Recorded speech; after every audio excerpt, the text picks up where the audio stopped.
What's good, everybody? Next we're back with some more World of Warships Legends. Today we're going to go over the patch notes, but as always, I'm focusing in on the destroyers. So we have a lot of changes come in this patch that really directly impact destroyers, which is quite awesome. I was waiting this time around to see some of this update in action before I gave you guys this video, because the last time we had a major update for the Legends perks and all that. I was all excited. I did that update, and it was not quite what I would have expected. So I wanted to see how this rework of the Russians was going to pan out before I started being all excited about it. So we'll hop right into that one first. The Russian ships are getting upgrades to help you better play them as they were intended. They are long range, very accurate ships, and so to increase their actual playstyle, they have increased their firing range. They've actually increased the speed of their torpedoes, as well as made them more maneuverable. So without going through each individual ship, the range has been improved by about maybe 0.2 kilometers on most of them. Some of them significantly more than that.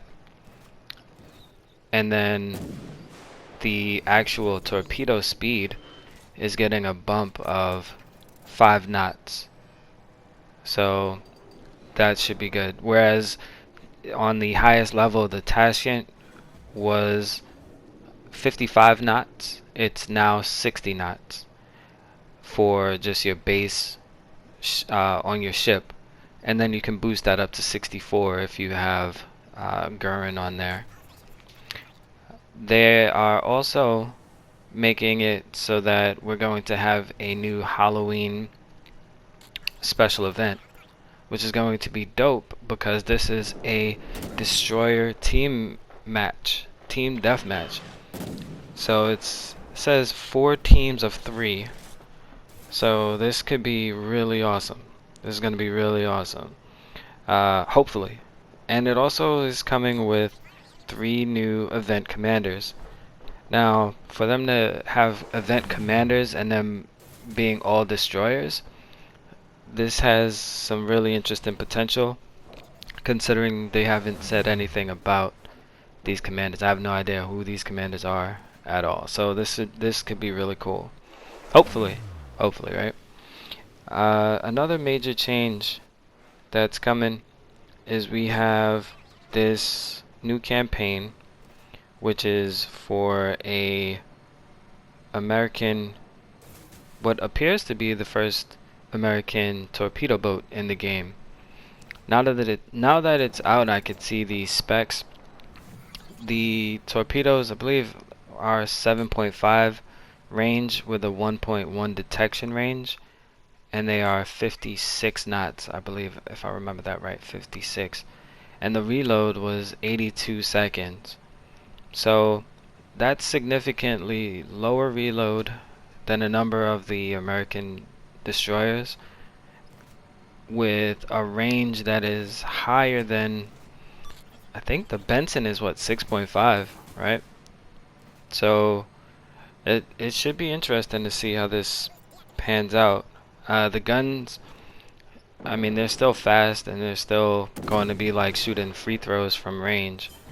So they're going to be most effective up close, like any other US gunboat. Now, what else is there? There are going to be a number of, you get 3 universal commendations, 3 insignias, and a bunch of crates. I would almost advise not getting the crates, like not even upgrading your campaign, like getting the Admiralty backing until this Halloween event drops, because that's when the ships and the commanders will become available.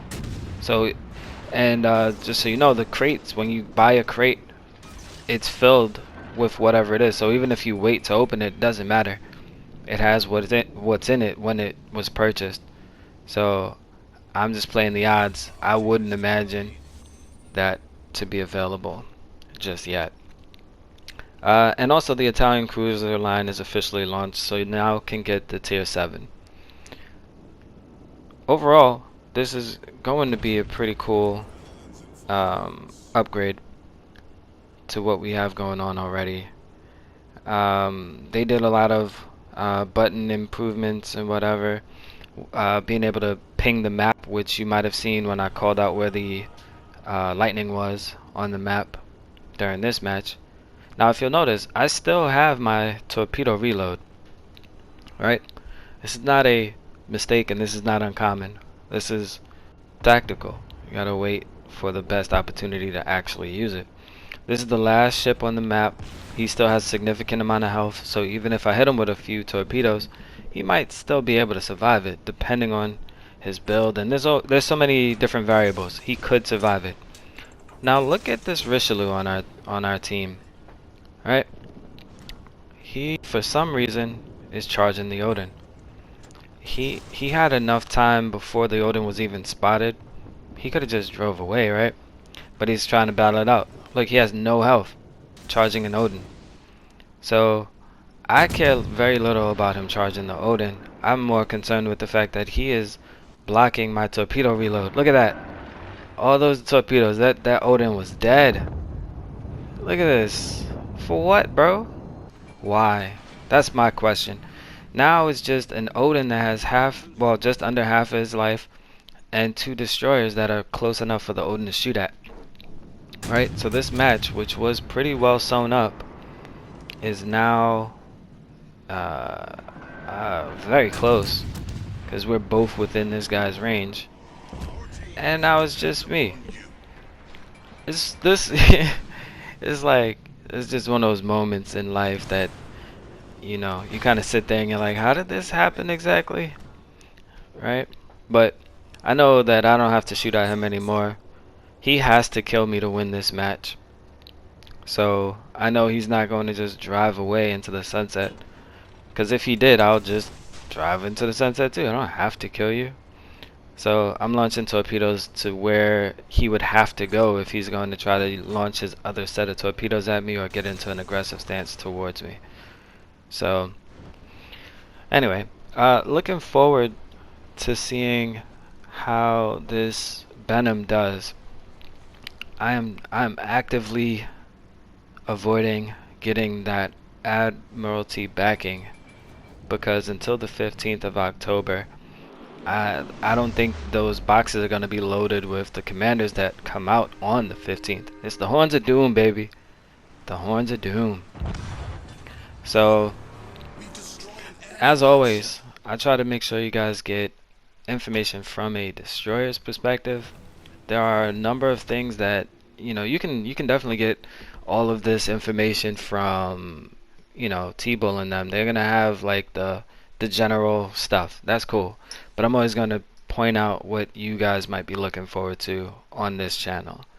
And as always, more content to come. Appreciate you guys. Peace.